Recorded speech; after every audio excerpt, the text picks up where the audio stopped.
من به امام رضا خیلی بدبختی کشیدم تو زندگی، خیلی گشنگی، نداری، بیچارگی، در به دری.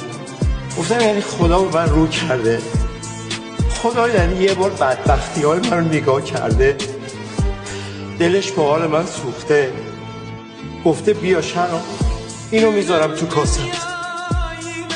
از بس که کاسه چه کنم دستم گرفته بودم، دیگه روزگار نداشتم، نمیدونستم چی کار باید بکنم.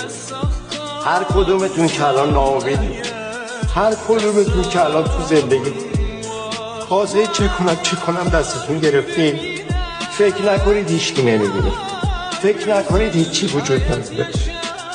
خدا هست، واسه من بود، واسه من داغون، اونی که اون بالاست داره میبینه. به امام رضا وقتی دست من داغون رو گرفت، دست تک تک شما رو میگیره. خاطرتون جمع باشه، امید تو دلتون از بین نره، همیشه امیدوار باشه، حتی که یه روز مونده باشه با آخر عمرتون.